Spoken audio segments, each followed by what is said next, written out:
Magandang morning guys, for today's video tayo po ay babiyahe papuntang Rawi. So dudulog po tayo ngayon dahil inutusan po tayo ni Mother Earth na bumili ng mga materialis para sa aming kusina. Kasi ang aming kusina guys, naruruba na siya. Ay nako, magti-December na.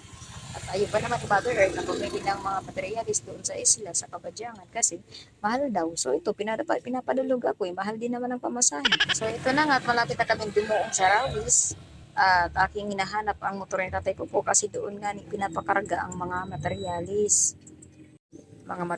steel bar lang naman ang bibilhin. Ay naku.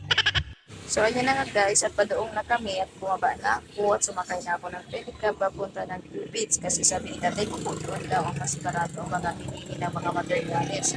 So tinanong ko si Kuya nga driver, sabi ko Kuya driver, ano kaya kung bukas na doon ng Cubits? Sabi ni Kuya, hindi ko po alam ma'am, tingnan na lang natin pagdoong natin kung bukas na. Kaya yun guys, naghintay na lang ako at nag-video-video kasi malayo-layo pa kami kasi pedicab lang aking sinakyan, so mabagal ang kanyang padalagan. So ayun, nandito pa lang kami sa Mayawang Merkado. So ayan guys, nag-ayos-ayos ako ng buko kasi hindi ko nagsuklay at andito na nga, dumating na ako. Pero guys, pagdating ko dito ay naku, sarado naman ang Cupids, hindi pa sila nagbukas. So andito lang ako guys sa labas, nag-aantay kasi sarado pa naman. Ako pa naman ay nagugutom na. Tingnan mo, basahin nyo yan, Cupids Hardware, Cupids Hardware. Sana lang guys at magbukas na sila kasi ako ay nagugutom na. Isasakay ko lang pala po ang mga steel bar natin bibilhin.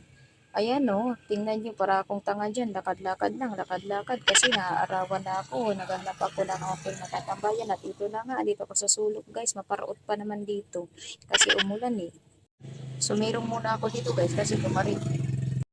At ayan na nga guys, hanggang ngayon hindi pa rin nagbubukas, alas 7 na, ayun ako. Nagmamadali nga ako guys na sana magbukas na kasi isasakay ko lang kila Tatay Popo at baka gumikan na siya kasi pumunta siya dito maaga, alas 3 pa lang ng maaga, dumulog na siya kasi ang kanyang mga paninda, ang kanyang binabayan sila mga gulay. Kaya sana magbukas ng Cupids guys. Kung sino man tagyan ng Cupids, sana magbukas na kayo. Yan lang po. Salamat.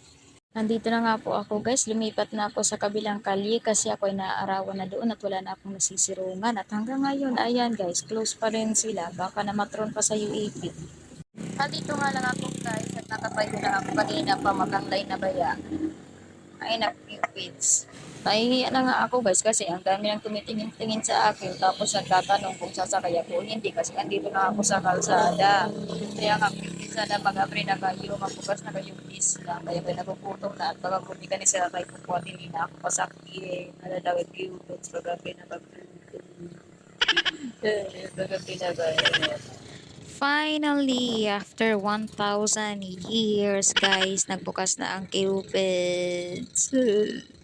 So, ayan guys, tayo na ipupunta doon sa Cupids kasi nagbukas na sila para makabili na tayo at para ma-deliver na agad at baka ando na umuwi si Tatay Popo at hindi na tayo makasakay. Ay naku, walang naman aking pasanin naman ang steel bar, hindi ko naman yung kaya. So, andito na guys at pumasok na ako sa kanila.